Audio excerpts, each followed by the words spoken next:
Bom, pessoal, então, até agora, nós estávamos aí, então, trabalhando a parte principalmente de variação numérica dos cromossomos, tá certo? Faltou aí um pedacinho que vem agora, que é justamente a parte de variação estrutural de cromossomos, ou seja, se você contar lá, você vai ter exatamente aquele mesmo número esperado de cromossomos, mas eles têm aí alguma variação na estrutura final deles, tá? Então, veja, aqui nós vamos falar hoje de deleção, duplicação, inversão e translocação, tá certo? Então, vamos lá. Quando a gente está pensando nessa variação dos cromossomos aqui, a gente já está pensando em coisas um pouco diferenciadas, tá certo? Então, seriam pequenas variações no tamanho dos cromossomos, tá? Na posição dos centrômeros, e aí, efetivamente, também na quantidade de DNA que eles possam ter a mais ou a menos do que o cromossomo normal sem esse tipo de mutação, tá certo? A vantagem aqui é que esse tipo de mutação, esse tipo ele é mais tolerado pelos organismos do que variações numéricas. Lembrem-se que no finzinho da outra aula agora, da primeira metade da aula, a gente descreveu, dentre os cromossomos autossômicos, a gente descreveu aí a trissomia do 21, do 18 e do 13, tá certo? As outras não constam na literatura, né? Agora, veja, quando a gente está falando de variações estruturais, a gente já vai ter uma série delas e toleradas por diversos organismos, tá? A gente está falando aqui quando a gente pensa, por mais que elas sejam toleradas, né? Quando a gente pensa nesse tipo de variações, a gente tem que, se for levar em consideração, 50% dos abortos espontâneos que a espécie humana sofre são devidas aí às estimativas de que se devem a algum tipo de alteração cromossômica, certo? Em torno de 47% deles está relacionado com variações numéricas e só 3% disso aqui são com variações estruturais. Só para vocês terem uma ideia da magnitude de tolerância na variação, tá certo?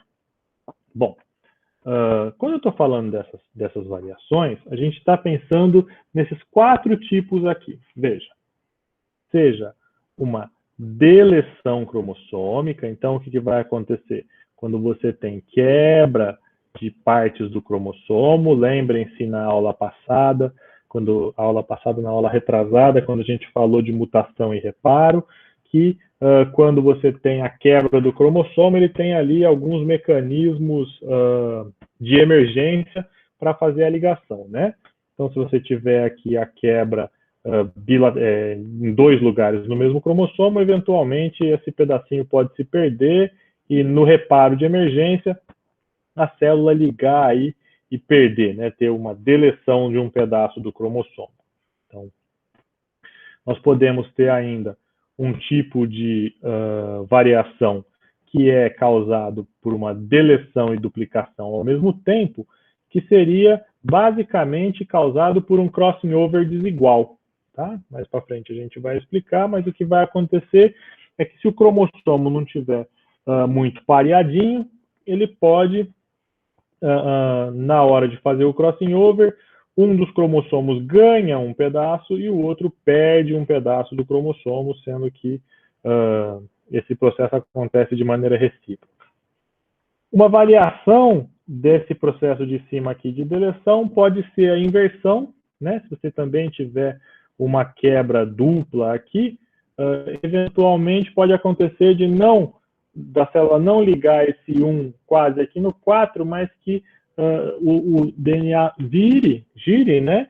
E sofra, então, a religação invertida. Então, em vez de você ter os genes na ordem 1, 2, 3, 4, você tem 1, 3, 2, 4, tá certo? E a Anka está perguntando menos mutações estruturais porque tem mais mecanismos de reparo.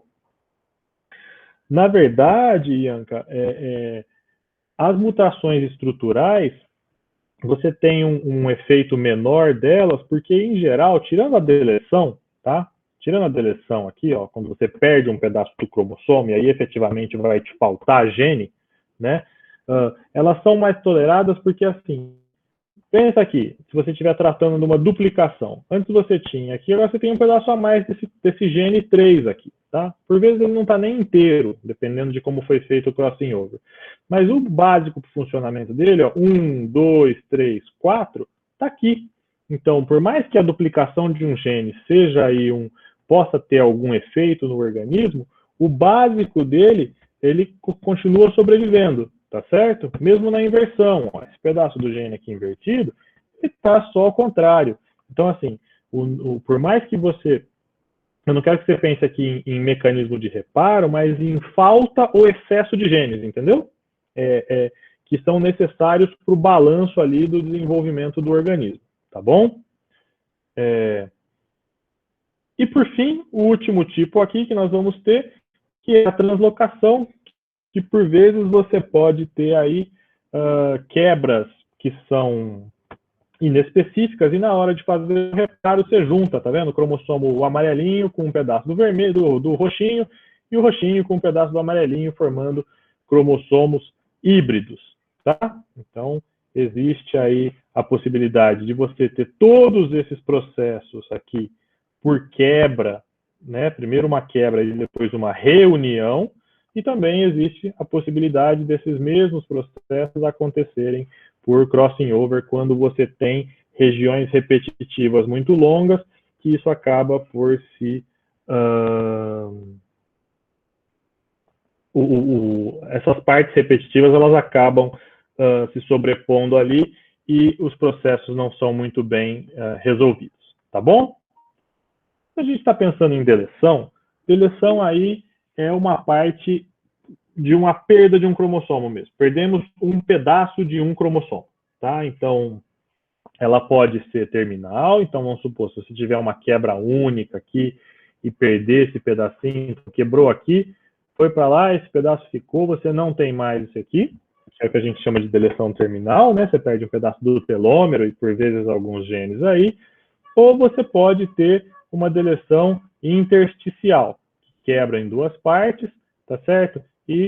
Ou por crossing over desigual, como está no slide anterior, e você acaba por perder uma parte do cromossomo e tem aí de novo a junção e ele vira um cromossomo menorzinho, tá bom? Como exemplo desse tipo de variação de estrutura, a gente tem a síndrome de Cri-du-Chat, né, ou síndrome do miado de gato. O que acontece aqui nesse caso é que você tem, então, uma deleção da extremidade mais distal do braço curto do cromossomo 5. Então, como é que você vai descrever isso como notação? 2N igual a 46, porque se você comparar o cariótipo ali, ele continua tendo 46 cromossomos, tanto faz se é menino ou menina, né? Então você marca XX ou XY pelo sexo biológico aqui de acordo com os cromossomos que tem. Só que você marca que ele tem, então, uma deleção no braço curto, que é o Pzinho, do cromossomo 5. Tá certo? Quando a gente vai olhar esse tipo de síndrome, ela não... Ó, repara, então aqui está faltando. Ó, ele tem até a região 15.1, tá certo? E falta a 15.2 e a 15.3 aqui, ó, né? Esses genes, eles são importantes para o desenvolvimento do organismo, mas eles não são vitais no sentido de falta isso, esse organismo não se desenvolve e vai morrer, tá certo? Ela é chamada de síndrome do miado de gato porque o choro dessas crianças, ela se assemelha a um miado de gato. Tá certo? É um daqueles nomes antigos que a gente tem e que persistem até hoje. Mas veja, por mais que a falta dos genes presentes naquela pontinha do cromossomo não sejam fatais, elas ainda têm consequências graves para o desenvolvimento do organismo. Então, por exemplo, ele vai apresentar microencefalia, né? Então um baixo desenvolvimento do encéfalo, vai apresentar hiperlorismo. Hiperlorismo é um distanciamento anormal dos olhos, tá certo? Então, em vez de eles estarem aqui, eles vão estar mais afastados do centro da linha média do seu rosto aqui. Eles vão apresentar micrognatia, que é a presença da mandíbula aqui, a parte de baixo, tá certo? Menor do que o indivíduo que não tem essa deleção, retardo mental, mas as taxas de fatalidade são baixas. Então, assim, apesar de não ser, de causar esse monte de problemas, o indivíduo ainda é viável, tá certo? É um termo mais técnico, tá bom?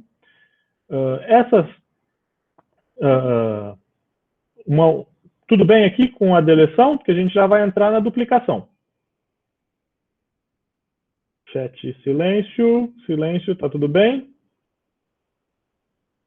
Bom, quando a gente está pensando aqui agora numa segunda variação, um outro tipo de variação que a gente vai ter é a duplicação de segmentos cromossômicos, tá certo? E o que eu quero dizer com isso? Imagina que a gente está... Esse aqui é o cromossomo normal, tá certo? Então é um cromossomo submetacêntrico, com um braço curto e um braço longo, né? E o que vai acontecer é que, repare que na comparação desse para esse, eu tenho aí uma regiãozinha, o BC aqui duplicado. Então, em vez de ele ser ABC, DE, F, G, H, ele é ABC, BC, DE, F, G, H. Tá certo? Pode ter, dependendo da região, consequências. Imagina aqui, então, esse é um exemplo em que a gente tem de drosófila, tá certo? Ele tem essa região do cromossomo aqui, que a gente chama de região bar, e quando você tem essa região normal, sem as duplicações, a sua drosófila apresenta o olho nesse formato mais globular, né? E aí, dependendo das combinações, se você tem um indivíduo que é heterozigoto, um cromossomo normal, um com essa região duplicada, repare que o olho já começa a ficar menor. Se ele for homozigoto para duas regiões duplicadas, ele é menor ainda. Com três regiões duplicadas, na verdade, para a região triplicada, né? Esse olho vai diminuindo, então isso pode causar efeitos prejudiciais para o organismo. Como é que isso vai acontecer? O processo pode se dar por quebra e eliminação, né? E aqui com pareamento meiótico desigual. O que vai acontecer? Veja, pensa o seguinte, aqui, neste caso, quando a gente está trabalhando com o crossing over, vocês se lembram lá na aula de meiose, a última antes de eu entrar, que foi o Luiz Paulo que deu, ele deve ter falado para vocês que quando os cromossomos entram em meiose, a fase de meiose 1, ou seja, lá no paquíteno, lembra? A prófase da meiose 1 é dividida em um monte de fases. O que acontece? É quando os cromossomos estão se pareando para conseguir, para depois fazer o crossing over e você ter a troca física de pedaços de cromossomos, a famosa recombinação, tá certo? O que vai acontecer e por que esse processo demora tanto essas células demoram tanto nesse processo? Esse pareamento ele tem que ser muito perfeito, porque senão você faz a troca em pedaços onde não deveriam acontecer, tá certo? Ou um pedaço atrás e duplica o outro. Então veja, pensa nesse exemplo aqui, ó. Nesse exemplo aqui, o que vai acontecer? Ó, eu estou pareando os cromossomos, mas repara que esse cromossomo de baixo aqui, ó, o azul, ele está um pouquinho deslocado. Na hora de fazer o pareamento, eu vou fazer um crossing over, só que ele vai pegar esse pedaço aqui, ó, certo? Então, o que vai acontecer? Se eu pegar o meu cromossomo, ele vai ter, ó, A, B, C, trocou aqui, C, D, tá certo? E o outro? A, B, D. Então, você percebe que, ao mesmo tempo que você vai ter aqui, se a gente fizer só um crossing over nesse pedaço, para simplificar nosso raciocínio, eu vou ter a formação de 2 cromossomos normais, tá certo? Esse é normal, este é normal. E esses dois, um deles vai ganhar um pedaço de cromossomo e o outro vai perder um pedaço de cromossomo. Então, ao mesmo tempo que você tem uma duplicação, você tem uma deleção cromossômica na formação desses gametas, tá certo? E o que isso vai acontecer é que, assim, quando você for ter esse processo de meiose lá no parquístano, você vai, esses cromossomos, eles continuam sendo viáveis para você fazer o pareamento mesmo sem, com pedaços a mais ou a menos, tá certo? Então, imagina, ó, se eu tiver um cromossomo aqui, este aqui, que tem o B deletado, tá certo? A, C, D, E, F. No paquíteno, se pareando com um cromossomo normal, A, B, C, D, E, F, o seu cromossomo que tem um pedaço a mais, ele acaba por formar uma alça.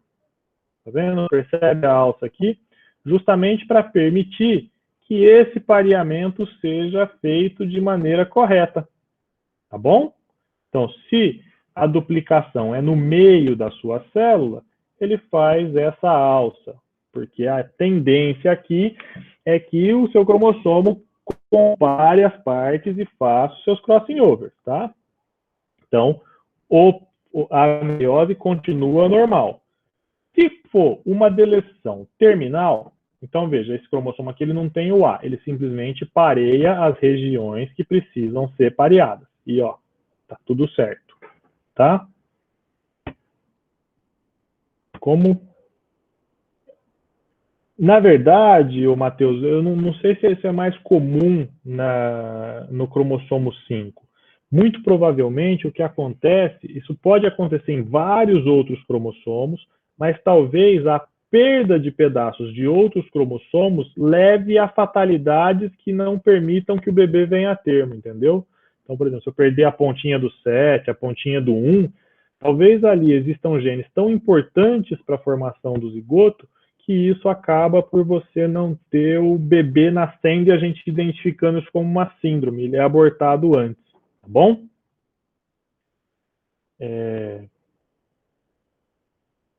Bom, posso voltar aqui? Não são tão incomuns não, viu, Matheus? Em geral, as deleções, elas são elas geram situações mais graves para o organismo, né? Porque faltam genes. As duplicações, em geral, elas acabam por ser, por várias vezes, por fornecer até matéria-prima para a própria seleção natural, porque você tem agora 2 cópias gênicas, tá certo? Uma pode mutar à vontade, enquanto a outra está ali mantendo a função dela. Então, essas duplicações, em geral, elas acabam fornecendo matéria-prima para a evolução, tá bom? Pensando aqui agora, então, na deleção, quem vai formar a alça é o cromossomo normal, tá certo? Se a gente estiver pensando numa duplicação, né, no cromossomo que foi duplicado, a hora que ele for fazer esse pareamento, o que vai acontecer? Ele vai ter o Azinho, o Bzinho e a cópia extra do B aqui, ele acaba por formar uma outra alça de cá para fazer o pareamento. E se a gente for uma duplicação terminal, veja aqui AA, BB, AA, BC, tralalá, ele deixa um A de fora, pareia o resto que deu aqui. Obrigado, tchau, vamos seguindo a nossa vida. Tá bom? Tudo bem? Meio que repetindo nessa explicação, é isso. Por que a gente enxerga menos, quase nenhuma deleção como sendo viável? É porque, em geral, são genes importantes que estão ali, tá certo? As duplicações são, como eu já expliquei, importantes aí para a gente poder brincar, a evolução e a seleção natural poderem brincar de fornecer matéria-prima aí para novos genes que vão ser formados. Terceiro tipo aqui de variação que nós vamos ter, variação estrutural, é a inversão cromossômica, tá certo? A inversão cromossômica consiste, então, de quando você tem um segmento, tá certo? Um cromossomo inteiro, ele se destaca, ele sofre uma quebra em 2 pontos, e o seu organismo fazer o reparo desse cromossomo, esse fragmento, ele gira, e ele acaba, né, uma inversão, ele acaba sofrendo esse processo, e ele é fundido novamente de forma invertida, tá bom? Ele pode ser, a consequência nesse caso aqui é a simples inversão da ordem dos genes no segmento, tá bom? Você não vai ter aí grandes problemas para o organismo, desde que essa inversão englobe os genes integralmente, né? Então, por exemplo, você quebra num pedaço que não ele não é expresso dos dois lados, e aí você inverte, tá tudo certo, a RNA polimerase só precisa ler o gene ao contrário agora, mas não tem problema nenhum, né? Ele pode ser prejudicial caso, por exemplo, imagina que esse B aqui fosse um gene e eu quebrasse ele no meio, e eu quebrasse o meu D aqui no meio, então o que ia acontecer é que eu ia fazer um gene quimera, aí metade B, metade D dos dois lados, e isso pode ser aí ter algum efeito prejudicial para o organismo. Mas, em geral, isso não acontece, tá? Esse tipo de inversão, ele pode ser de 2 tipos, tá? Ela pode ser paracêntrica, quando ela não inverte, ela não envolve o centrômero, tá certo? Então, o que acontece, ela só faz a inversão dos genes, e ela pode ser pericêntrica, quando o centrômero está envolvido.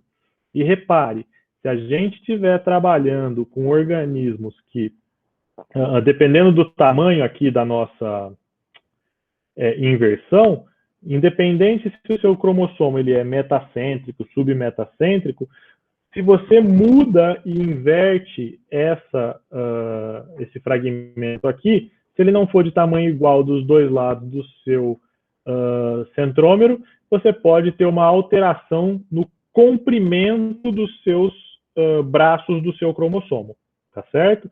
E aí a gente vai fazer essa identificação, porque aqueles padrões de banda do nosso organismo, do nosso gene, do nosso cromossomo, eles vão estar invertidos.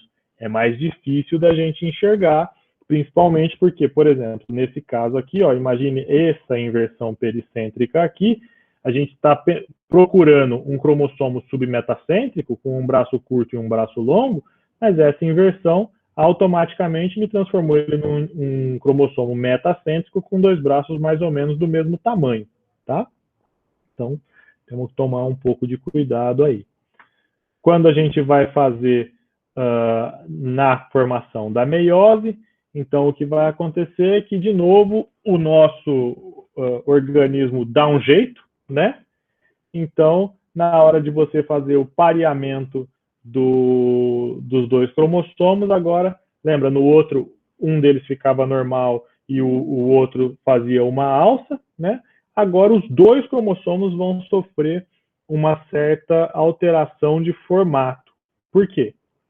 Quem está invertido acaba por sofrer uma torção, e quem não está invertido faz uma torção, e quem está invertido faz uma alça. Então, veja, se eu pegar este pedaço aqui, eu estava indo com a mão na tela para mostrar para vocês, se eu pegar esse pedaço aqui e torcer e fazer isso aqui, veja, a ordem dos meus cromossomos vai ser A, B, C, D, E, F, tá certo? Mas se eu olhar corrido, vai ficar A, B, E, D, C, F, G, H. E o outro faz uma alça, A, B, E, D, C, F, G, H, de modo que ele permite aí a realização do pareamento cromossômico durante o crossing over, tá certo? Essas quebras cromossômicas, essas inversões cromossômicas, apesar de serem viáveis, elas não são tão comuns, tá certo? Mas elas são altamente conservadas. Uma vez que elas acontecem, você dificilmente tem a reversão delas E baseado aí nessas inversões, muita gente, eu conheço até na minha época de iniciação científica, um amigo que trabalhava montando filogenia de drosófila baseado nas inversões cromossômicas. Então é uma coisa bem legal da gente ver aí. Quando a gente está trabalhando aqui, então, com inversões paracêntricas, e vamos trabalhar, veja, então aqui, ó, estou trabalhando a nossa inversão paracêntrica, tá certo? Ou seja, ela não envolveu o centrômero, mas eu vou ter aí o crossing over entre essas cromátides que estão mais em contato aqui, tá bem? Então vamos reparar. Uma das cromátides, que é essa primeira aqui, ó, ela não sofreu nenhum tipo de alteração. Então eu vou ter aqui um gameta que tem um cromossomo normal, tá certo? O que vai acontecer é que, se eu pegar esse outro aqui, ó, veja, que também não está fazendo crossing over, ele é um gameta que tem a inversão, tá certo? Veja aqui, A, B, C, D, G, F, E, né? Mas tá tudo certo. A gente já viu aqui que a inversão é porque que a parte da consequência meiótica ela é factível. Agora veja o que acontece com os cromossomos que estão sofrendo o crossing over. Uma das cromátides, veja, ó, se eu pegar ele aqui, ó, venha seguindo, então tem um centrômero aqui, vem. A hora que eu cruzar, ele vai pegar para cá, ó, e veja, você vai ter outro centrômero. Não só você tem uma parte repetida, ó, ABCD, DCBA aqui, como ainda esse cromossomo ficou com 2 centrômeros. E um quarto cromossomo que não vai ter nenhum centrômero, porque o cromossomo migrou para o lado de lá, tá certo? Então, quando a gente tem essas inversões paracêntricas, metade dos meus gametas eles são viáveis, a outra metade não é viável, tá bom? Mas isso não deixa o organismo completamente estéril, só com um número menor de gametas viáveis. Quando a gente está pensando nas consequências meióticas de inversões pericêntricas, aí a coisa já muda um pouquinho de figura, tá? Veja, a gente vai ter primeiro um cromossomo normal, né? Que é aquele que não sofreu o crossing over. A gente vai ter um cromossomo, de novo, continua do mesmo jeitinho, mas com a inversão, tanto quanto no outro, então metade dos cromossomos estão viáveis. E a gente vai ter agora, só que a gente vai ter aqui 2 cromossomos diferentes. Um deles que um pedaço a mais, tá certo? E outro que vai ter pedaços a menos, porque o crossing acaba por jogar esse começo de volta com o outro começo, com o mesmo começo do outro cromossomo. Ele também vai ter 50% dos cromossomos dos gametas viáveis e 50% inviáveis, mas dependendo aí, porque vão faltar grandes pedaços, tá certo? Deu para compreender aqui? Se você for seguindo as linhas, você desenha cada um dos gametas que a gente tem aqui. Bom, nós podemos ter ainda as chamadas translocações. As translocações, elas, em geral, elas não são sentidas pelo organismo que possui essa translocação simples, né, essa translocação de um pedaço de cromossomo, porque o que acontece é que você acaba, nesse processo de quebra e fusão dos cromossomos, você transfere um pedacinho de um segmento de um cromossomo para um outro cromossomo que não é homólogo. Então, veja, ó, esse cromossomo meu ele é A, B, C, D, E, F, G. Se eu tiver aqui, comparar com esse, L, M, N, O, P, Q, R, pode acontecer o seguinte, de eu ter uma quebra aqui, só que em vez de ele se fundir aqui de volta, ele se funde no fim do outro. Então, veja, por mais que falte um pedaço deste cromossomo, ele não está ausente no organismo. o genoma dele ainda está aqui, tá certo? Então, eventuais genes que precisem ser expressos estão aqui para serem trabalhados. E você também pode ter uma translocação recíproca em que pedaços físicos dos cromossomos são trocados, como se fosse aquele crossing over desigual, tá certo? Só que aqui, em vez de ser entre homólogos, são entre cromossomos diferentes. Então, o finzinho do azul vem aqui para esse vermelho e o finzinho do vermelho vem aqui para esse azul. Então, para o organismo que está fazendo esse tipo, que tem esse tipo de cromossomo, para ele, tudo certo, tá? Os mecanismos genéticos para o desenvolvimento do organismo estão completamente funcionais, tá? O que vai acontecer é que, por vezes, você pode ter algumas translocações, como no caso dessa translocação robertsoniana aqui, e ela chama isso porque o cara que descobriu ela chama Robertson, pegou? Né? Que é o seguinte, você pode ter, eventualmente, a fusão de alguns cromossomos acrocêntricos ou telocêntricos pela região do centrômero. Então, você pega o centrômero de cá, que funde com o de cá, e agora você tinha o que eram 2 cromossomos, agora é um só grandão. Então, o cara que tem esse cromossomo, ele vive bem. Esse tem os seus genes, esse tem os seus genes, e você tem aqui, então, agora um cromossomo. O que vai acontecer é que um exemplo muito comum que nós temos é que, por vezes, o 14 nos seres humanos se fundem com o cromossomo 21. Então, veja, essa translocação vai gerar o quê? Ó, o meu indivíduo, ele tem só 45 cromossomos, tá certo? Se eu contar, tem 45. Me faltam 21.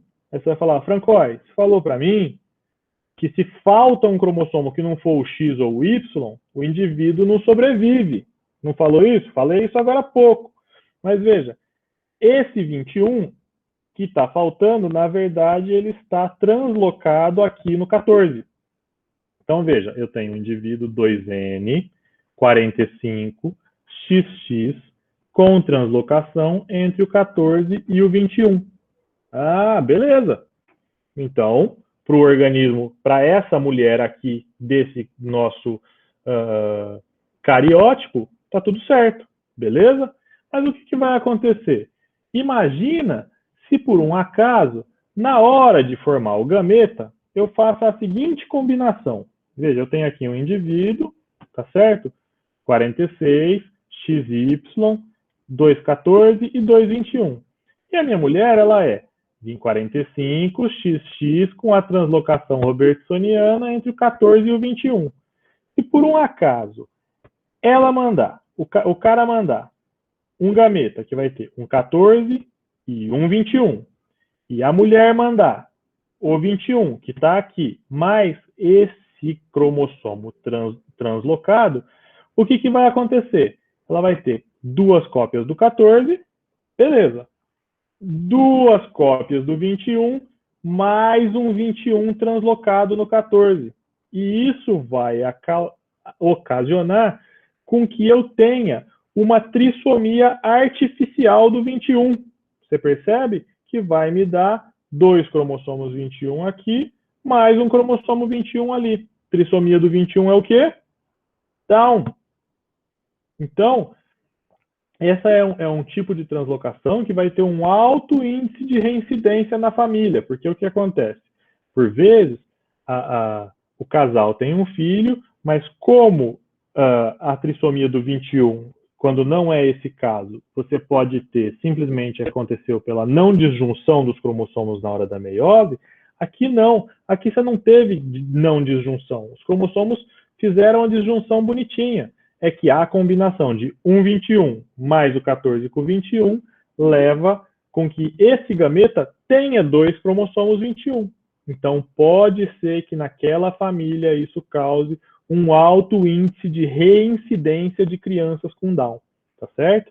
Então, lá na aula de aconselhamento genético que a Vivi deu para vocês, isso é uma das coisas que a gente pode observar, fazer o cariótipo das pessoas e ver se essa translocação, que não é incomum, ela está presente nos organismos, nos indivíduos que vão aí procurar o aconselhamento genético, tá bom?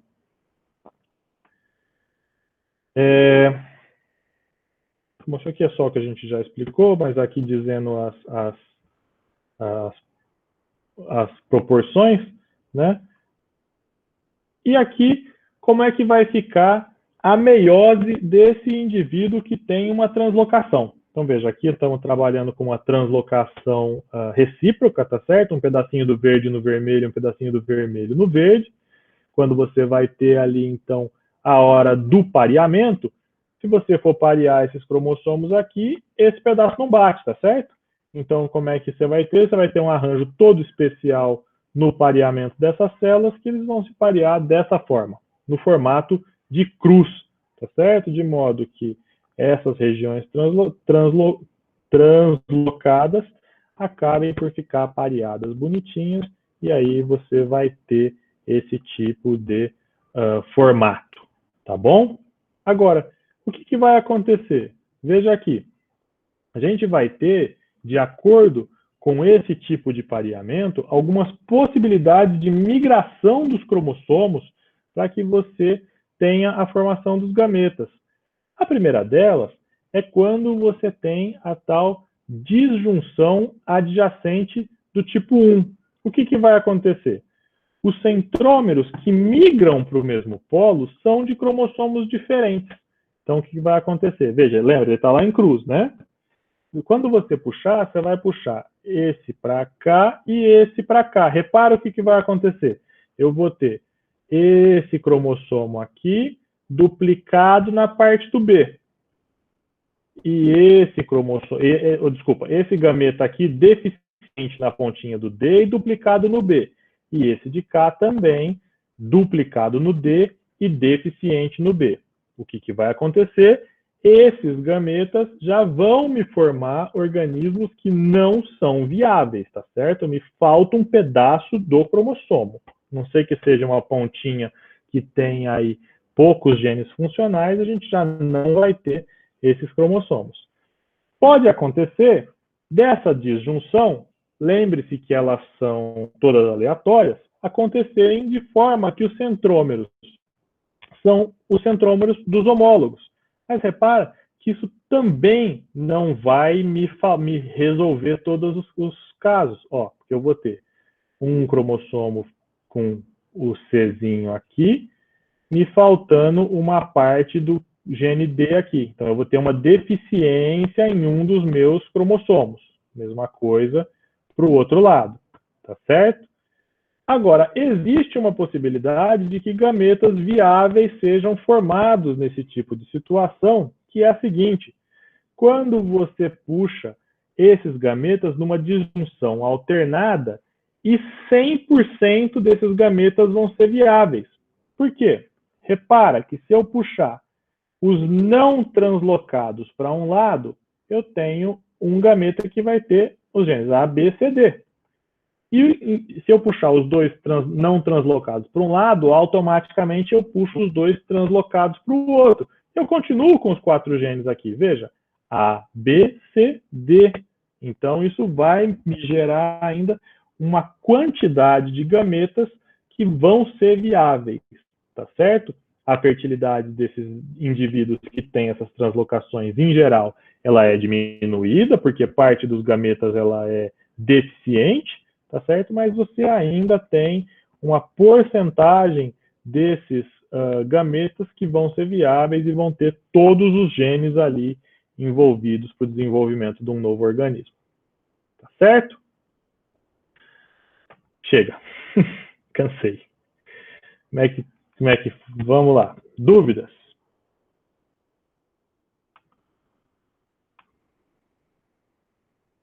O que vocês não entenderam? Me ajudem. Entenderam tudo? Tá tudo certo? Como é que é?